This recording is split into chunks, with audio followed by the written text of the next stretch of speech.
Hi, this is JJ DiGeronimo, the founder and president of Tech Savvy Women, and we are featuring a Woman in STEM video series, and we are so excited to have our guest today. Not only is she a developer, but she is also the founder of Her Ideas in Motion.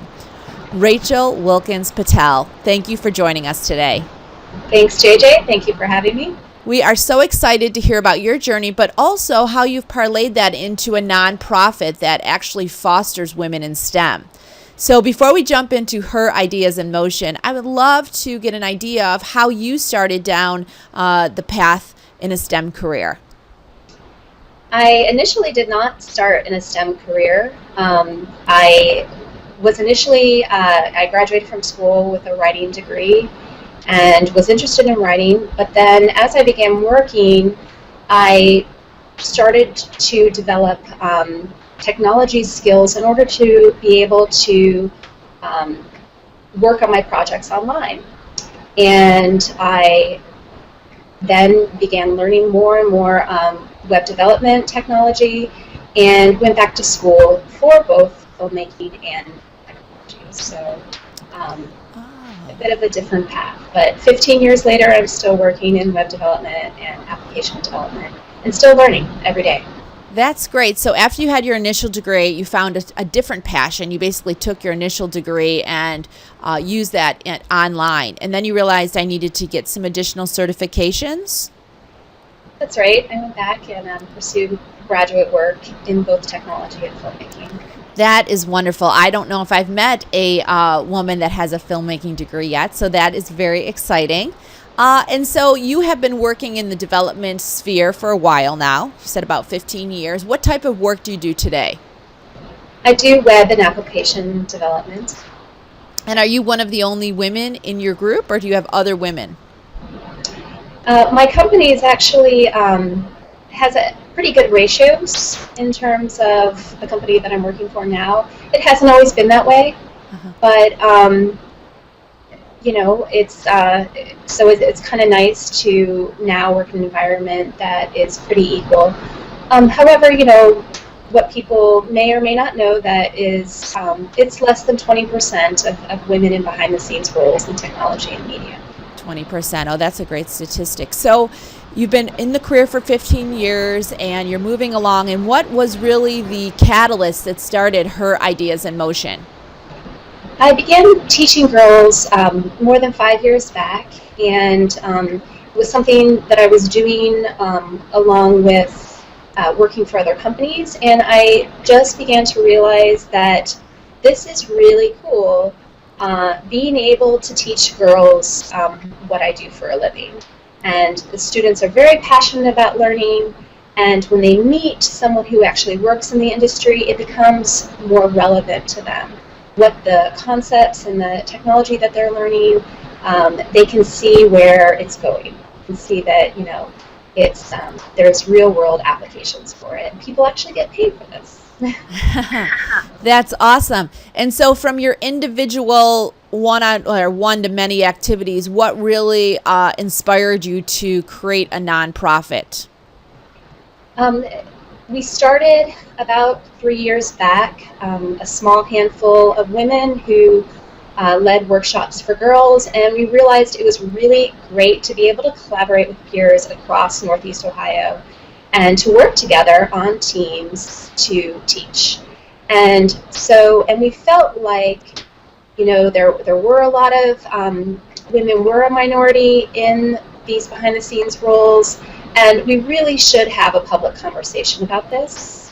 And we can. We do it because we can. And it's a privilege to be able to work on something, to be able to teach others what you do, and be able to act as a mentor for a young girl who may be interested in exploring these careers. So we decided to take it to the next level, and so we're a nonprofit startup, and this September we expect to actually receive our 501c3 status.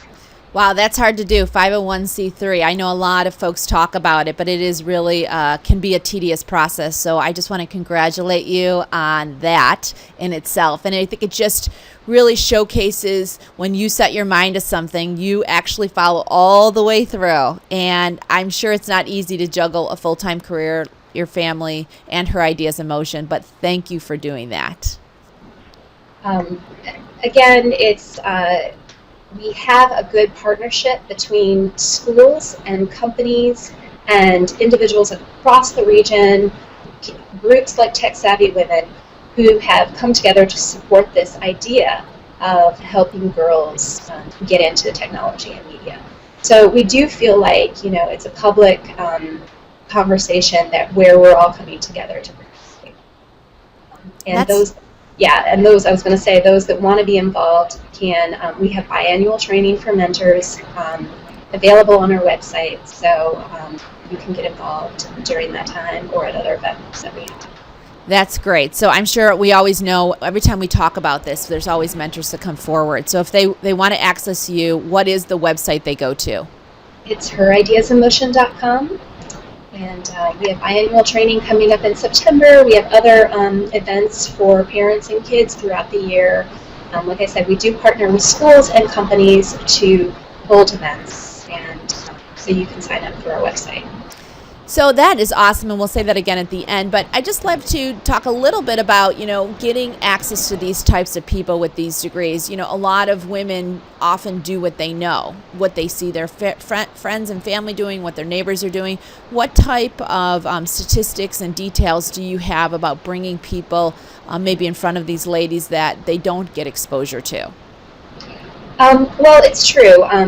Over 50% of women who do work in STEM fields had direct fathers or mothers who worked in the industry. So, parent role models are really important. But for those of us who didn't have that, we need others to talk about what they do, to take an interest and teach what they do, so it becomes something that girls feel that they have a right to pursue, and they can see themselves in these roles later on. Because, high-tech jobs are not currently the in-demand jobs that companies are looking for, and even more so in the future they will be. So, when we are young, we may not be able to see ourselves in that, but by meeting career role models and having access to people who actually work in it, this encourages girls later on. That is awesome. Awesome. So very exciting. Rachel, your own professional journey as a woman in development, application, and websites is really incredible. I think it's always great to showcase women like yourself, but then to take it to the next level and create a nonprofit that encourages young women to follow in your footsteps, as well as the other mentors that participate.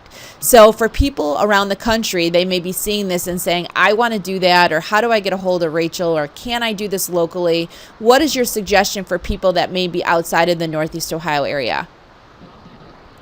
On our website, you can find access to other organizations where you can get involved. But I would encourage you to don't hesitate. There's things that you can do. There's organizations you can join and be a part of. And really, it is a privilege to be able to do something that's related to your day job. It kind of makes your day job a little more worthwhile. You feel like a little more gratified that where you spend the majority of your time, matters to someone else. So it really is a privilege to connect with others and then to teach the next generation, because it makes an impact and it's super fun. So. That is great. And on that note, is there any final thoughts, ideas, or anything you'd like to share with the many, many women and men watching these Women in STEM videos featured by Tech Savvy Women? Thank you, JJ, for doing these. I think even when you work in the industry, you don't always get to see. You're sometimes pegged into certain roles, and you don't always get to see the diversity of this. So there is a lot of diversity in these careers. Our careers can go in a lot of different directions. So by just knowing it, about them, even through your series, it does show, where you could take your own career. So thanks for doing this. My pleasure. And Rachel Wilkins Patel, I cannot thank you enough for sharing your own professional journey and then her ideas in motion. This has been a great session. We so appreciate your time. And for those of you interested in contacting Rachel or getting involved, herideasinmotion.com. Thank you, Rachel. Thanks, JJ.